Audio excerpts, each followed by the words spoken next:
about external analysis. External analysis is the hard part. Yeah, it's a really uh, it takes so much time.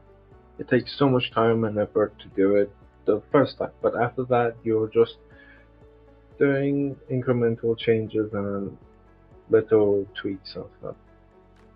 You do it once, and it's gonna take your soul out, and it's going to be one of the hardest things you've ever done. Then, every month, you just um, look to see if there are any updates or any changes happening, or if you go and casually ask if there's anything new happening, or what's up basically. And if the managers tell you that, yeah, there is this change coming, and uh, there's this thing happening outside the company and it might affect us somehow or whatever, then you go and bother them by picking up your note and A4 and asking them a whole bunch of questions. Yay! So, um, this time I'm going to give you the template as well. But for now, at least, I decided to put the templates on everything on my website. I don't know. Sometimes when I put stuff in my description, YouTube doesn't allow it or something. I am really new to this. I don't know how I've seen other people do it, but I don't know how they do it and what and how I can uh, get to be trusted enough to leave a Google Docs file on my description or something. Maybe I'm doing it wrong. I don't know.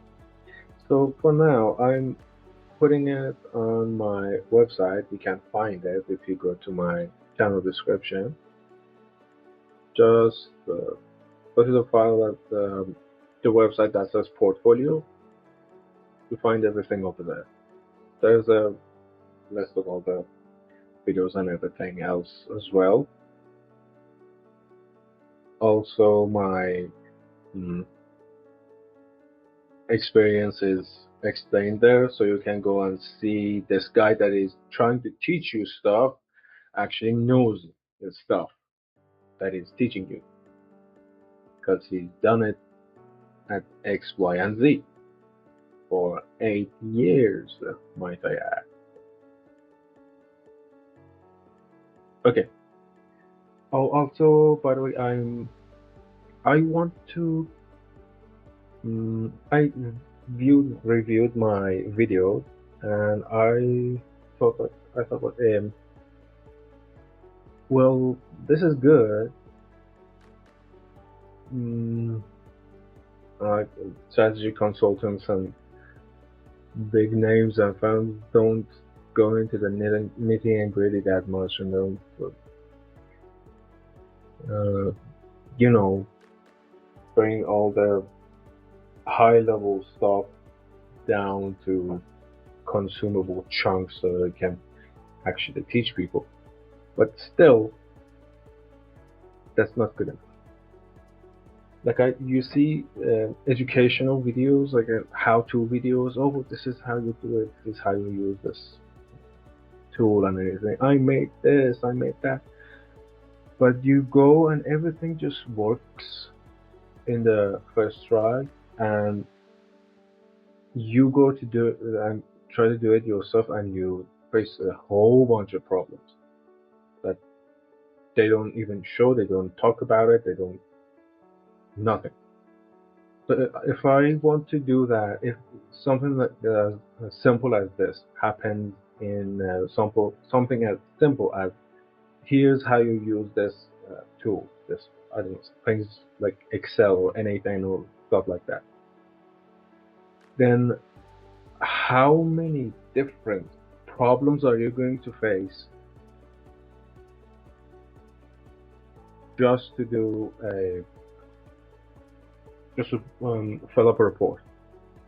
So I want to go live, make some live videos, and actually do some analysis stuff. Maybe do a small product owner project, or project owner or product managers type projects and stuff. I might use the things that they gave us on Coursera courses that I take, and just work on them and solve them in live. So you get to see how it actually ends up looking and how the workflow looks like. Not just, oh, this is how it ends up looking. This is how it should look like at the end. Or this is how it looks like in the beginning, and then you go fill it up. No, you get to see exactly how things are happening as they are happening. And it might take a couple of hours, or it might take a couple of episodes, but if I can do that's true value, true educational value. And also I get to kind of exercise on the things that I maybe haven't done in a while. So I think it's a win-win. I think you should try to look out for my live videos. So because when I'm live, you can actually come and ask me stuff and ask me questions, and I can see and answer them. But I haven't done it at all, so I have no idea how it works. I'm just thinking like, wow, that would be a great idea. Anyway, external analysis is you looking at the market and trying to figure out how the market is looking at you. The main tool that you're using is PESTEL analysis. The tool that you're using is called PESTEL, and it looks like this.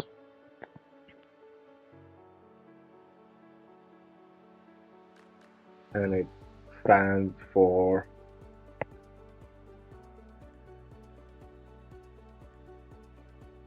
political, economical, social, technical, legal, and environmental. So basically what you're doing is trying to analyze the market in these P, E, S, T, E, L, 6 axes of the market.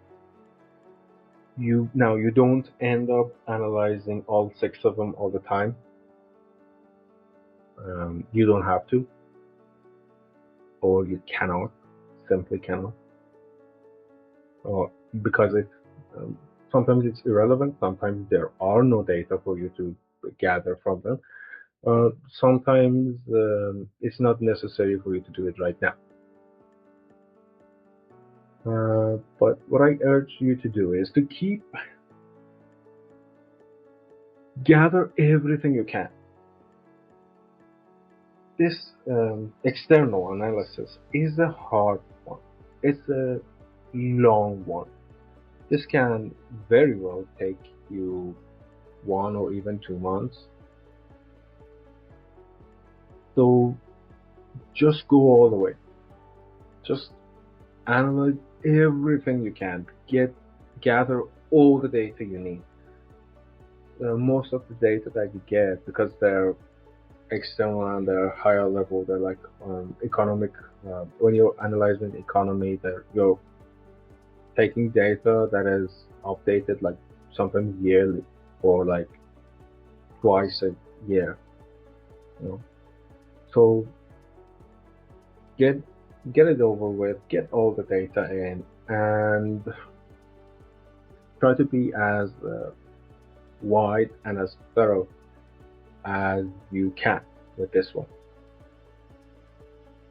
because it because it's just one of the, if not the most important analysis that you get to do as a strategist.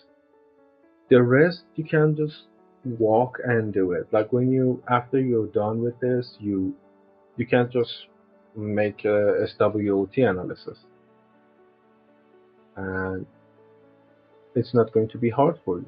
You can even analyze them to bits, all of them. And again, it's not hard for you at all.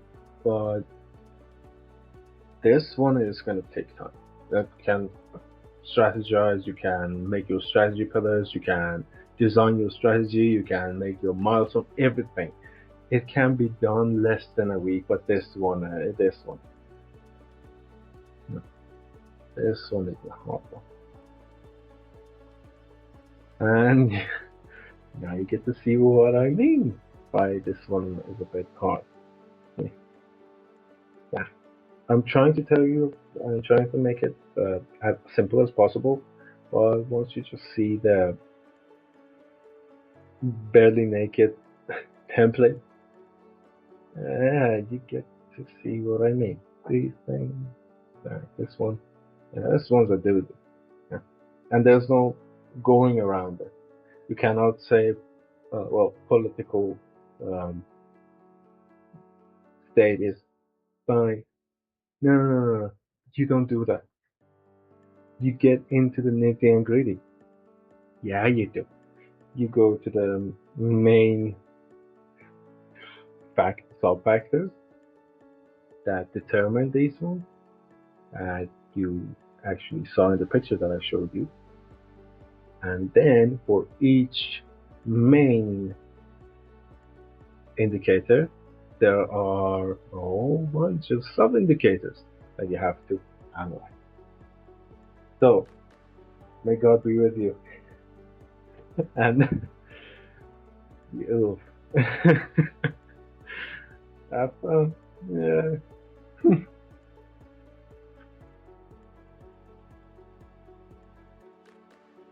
Oh my God. Yeah. I don't miss this part. Let's go. Okay. So here we have our template. Um, Environmental Monitoring Report Series, External Analysis. It begins with the document information. You gotta fill up some basic info, report name, supervisor, yada yada yada, the signatures and everything. And then we jump into part one, management summary. Well, you can't just read this and do it as it says. Let's go together. Let's go through it. The purpose of preparing this section is to provide a concise and comprehensive picture of your report. So the audience for management summaries is the organization's senior manager. So this section is very important. It is essential to explain the essence of your report in one page and one page only. It would be helpful to avoid using long paragraphs and instead use statistics and figures from the content of your report. Basically, you're giving a download of a whole thing in a short one-page format, if you can manage that. So you have to give them these three main parts. We look for your management level. Or if you're an entrepreneur and you're doing this for yourself, you still want to do this, just so you don't have to read through everything or go through every page. Just pick the important bits and have these three parts of rolling. Purpose of the report, outputs, findings of the report that are relevant. All of them are relevant to your industry. You're doing it for your industry. You are them. Yeah, forget it. Summary of the sources used in the report.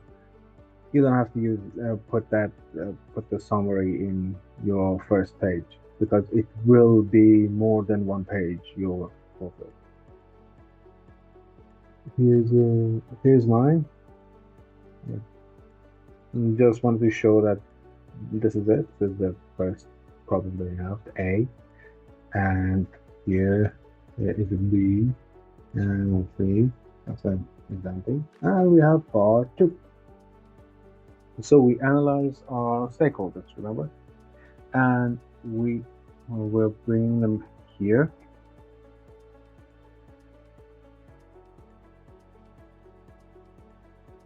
To, you provide a standard definition for your industry here in one sentence, one or two sentences.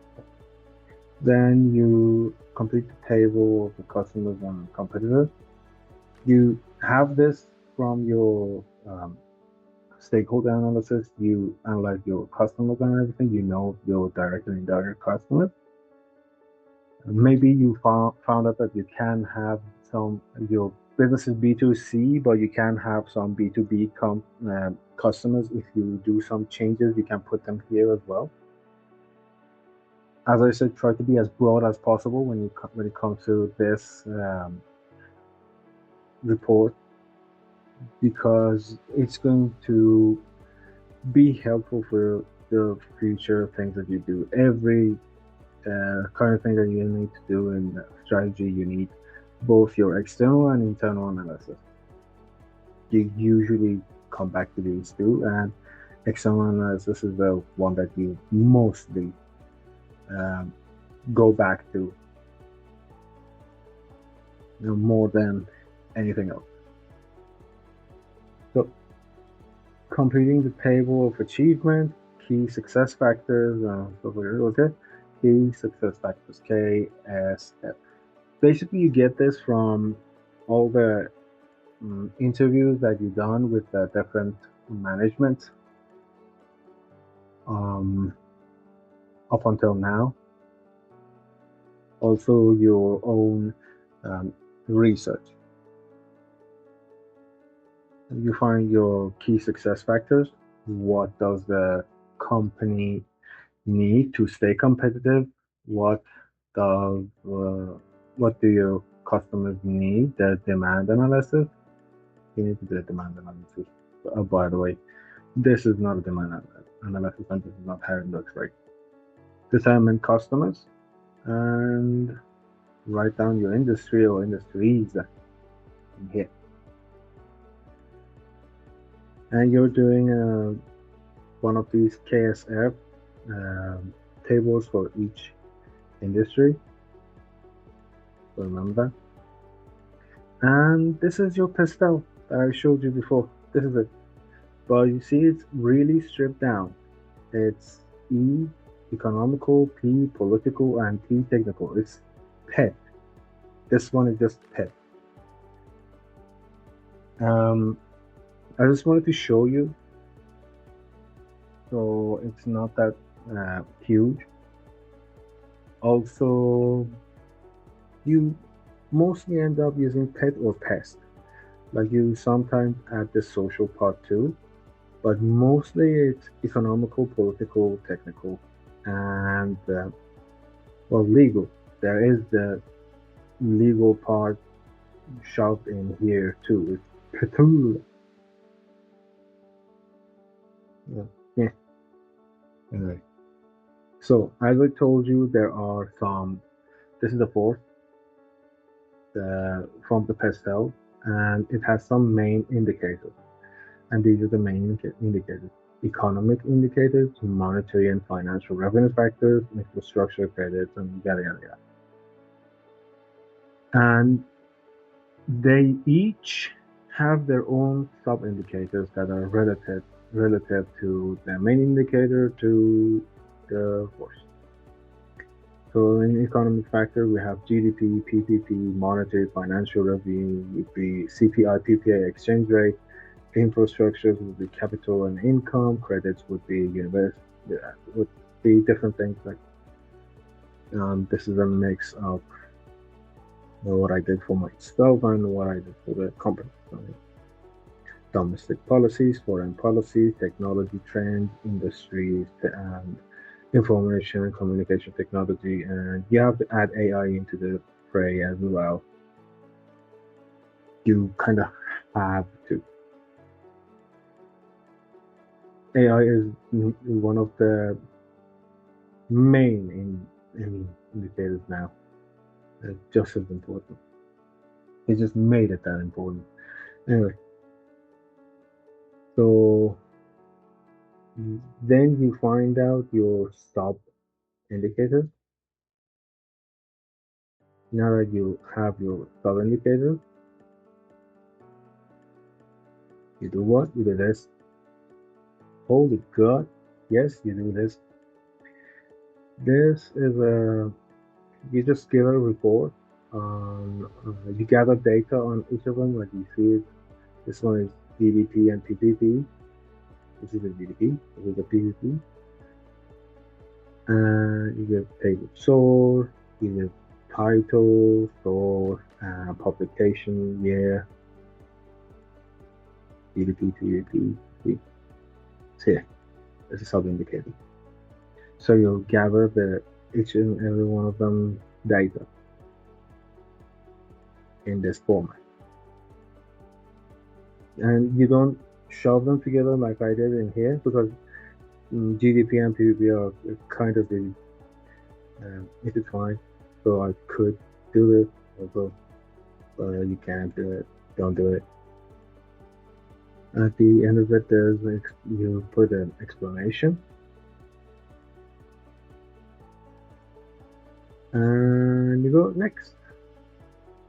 Then we have GDP, GDP per capita. For this one is CPI, and the other one this one is PPI. And yes, these data you analyze them as much as you can, and you model them because you're not just looking for what's happening now. The data comes up yearly, so you need something to go on to the year. So you have to model data usually. You have to model them.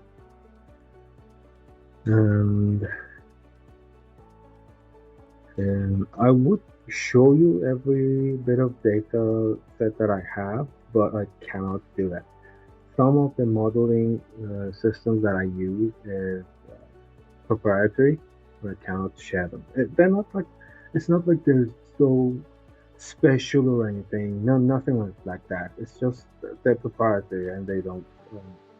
I don't want to be incriminated in any way, shape, or form. No, I don't ever. I don't feel like it. I don't feel like getting in some kind of trouble. Maybe who knows why. Okay, so now we're done with the gathering all the data and modeling them if possible. We're here on examining the impact of every single one of them. So in here, we have the main indicator, as you see. Main indicator in force, like economy force. Main indicator, this one, had a bunch of sub-indicators, and each one of them we analyzed. So we put the name like GDP, PPP, or stuff like that, and then the status compared to previous months or previous. For this one, yearly, you compare it to the previous year, but if it's applicable that you can say that, okay, I guess next month is going to be worse than this month, you try to do it monthly. Then you say it's going to increase, incremental, it's going to decrease, decremental, and it's going to be fixed. or it's going to be spasming in its own plate. And changes that you expect or you think that are expected. This part, you're getting it from getting this information, you're seeing it on the data. This information, you're getting it from the people who are in the know and your research, or you just leave it empty. And then we have this whole other part. Now you have to uh,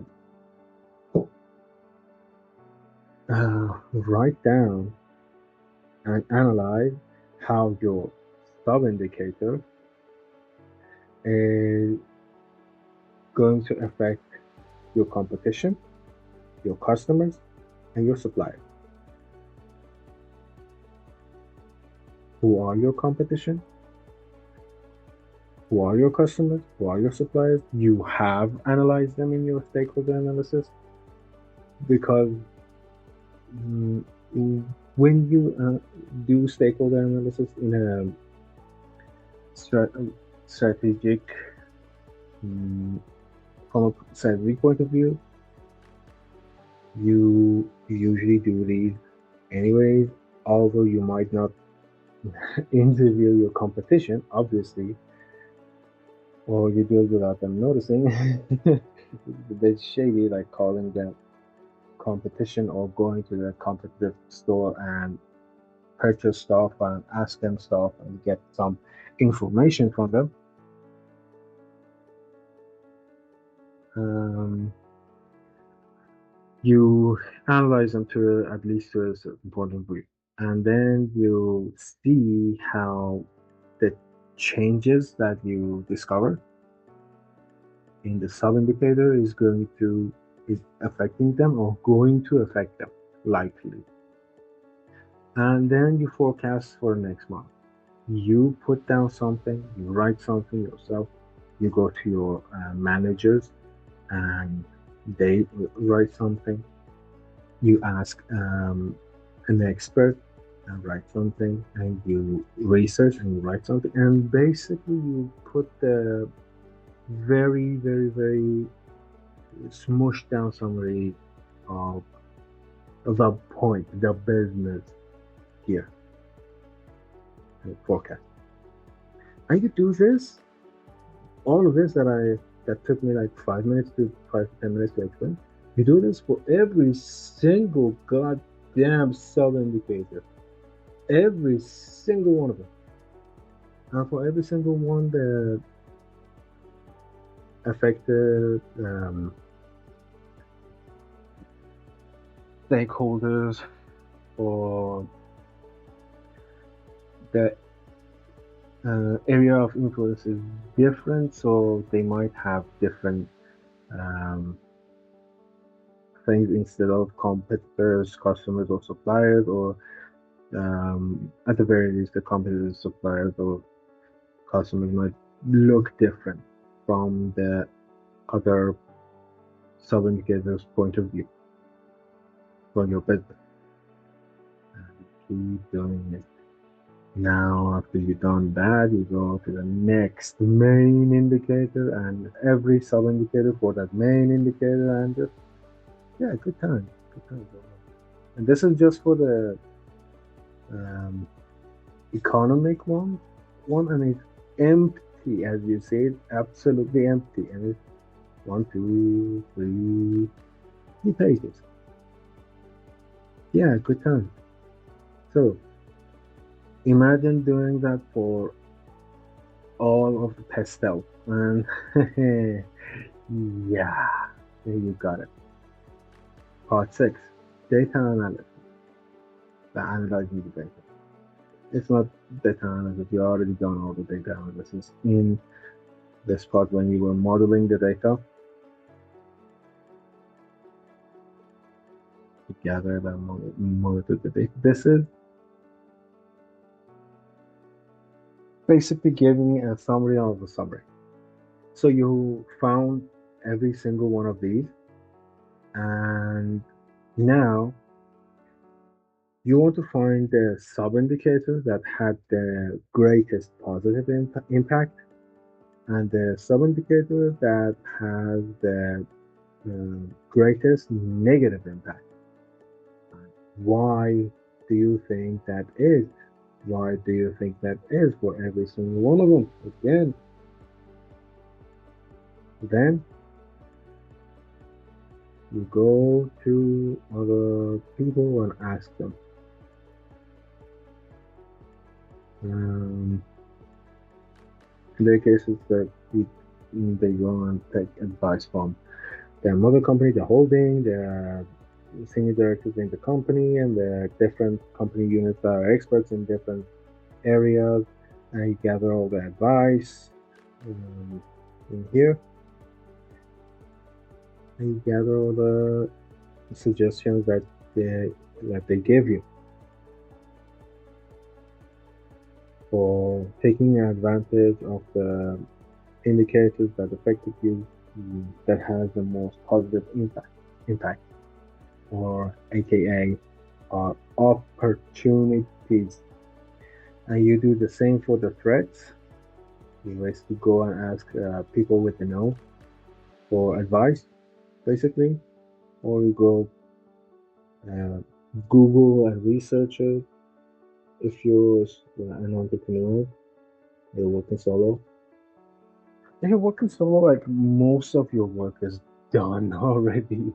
You don't do it because you don't have to give concise reports to people. You just need yourself to understand what's going on. So you won't do it like this big. You gather a lot of the useless parts that are useless in contrast to in regards to you and what you're doing. It becomes way more, you know, tolerable. Then we have part 7. You put in your information sources, addendum, all that stuff. The interviews you done, the article, report, the website, social media channels, or whatever. And then it's and done. But why do you need this? This isn't a report. No, you need it. You need to because well, look, this here is for like 7 years ago. Okay, I have reports from 7 years ago that I have to go back for insight, and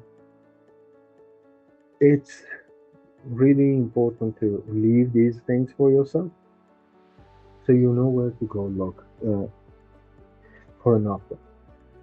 I'm not kidding. Like I have these data sets from 8 years ago, 7 to 8 years ago, and I still sometimes go and use some of them. They're incredibly useful, and um, I don't want to do it again. So I did it once, and I did it good, and now all I'm doing is updating this. You want to be doing that. This, this, this is really a piece of work. Anyway, let's go back.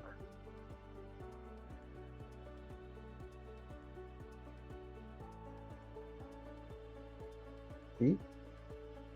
Told you. It's a law. But that's not the longest thing that, that's not the longest report, actually. That's for resilient analysis. Another. Um, so a bunch of things.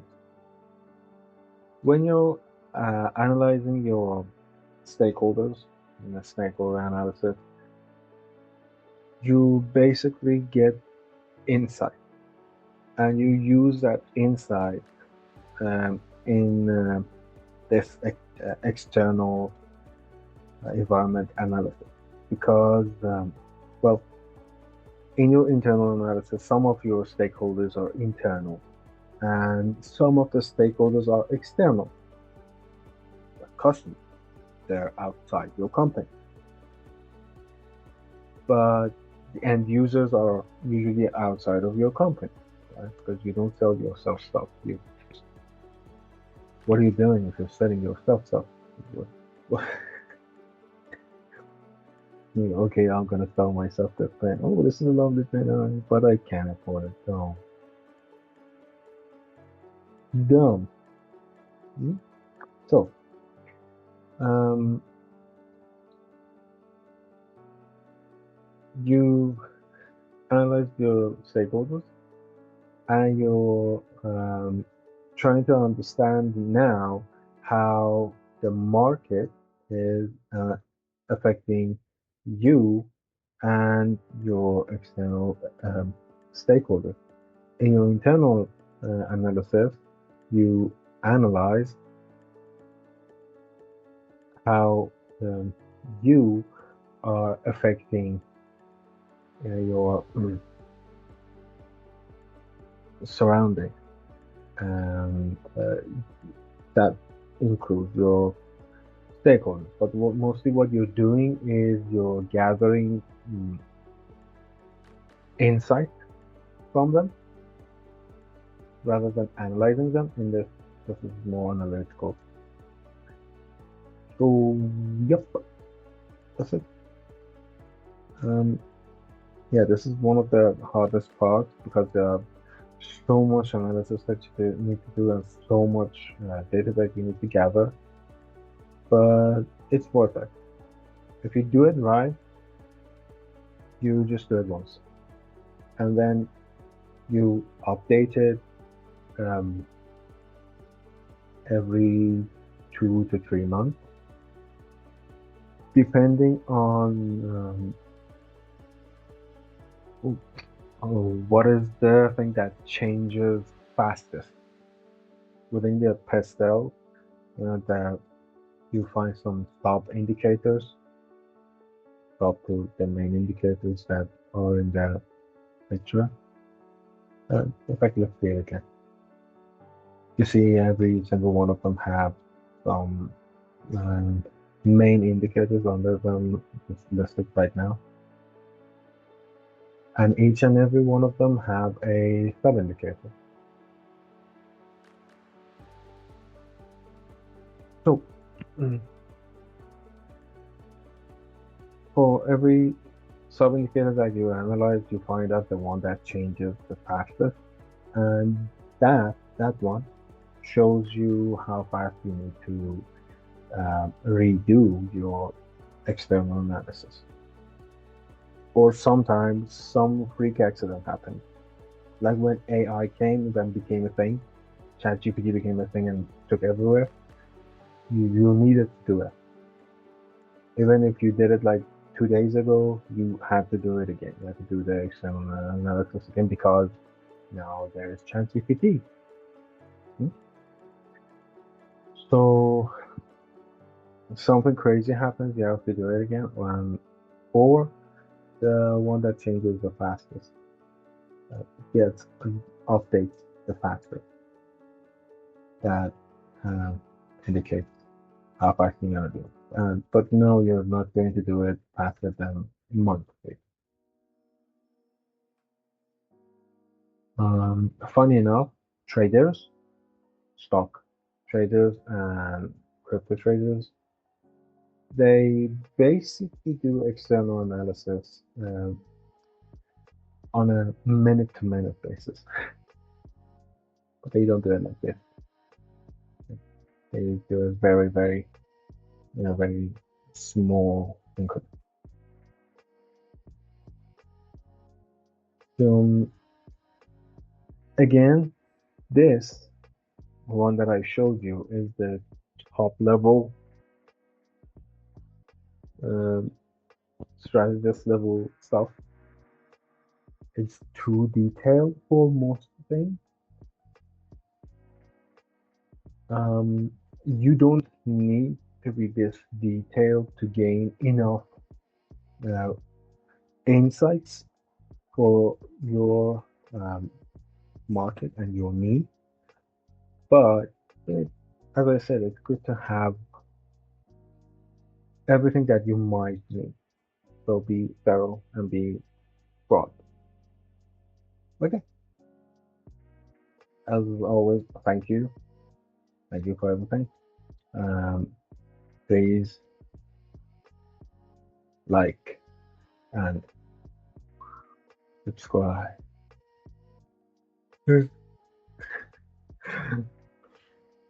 And check out my playlist. I don't know where it comes from. The playlist, the video, and the stuff. Bye.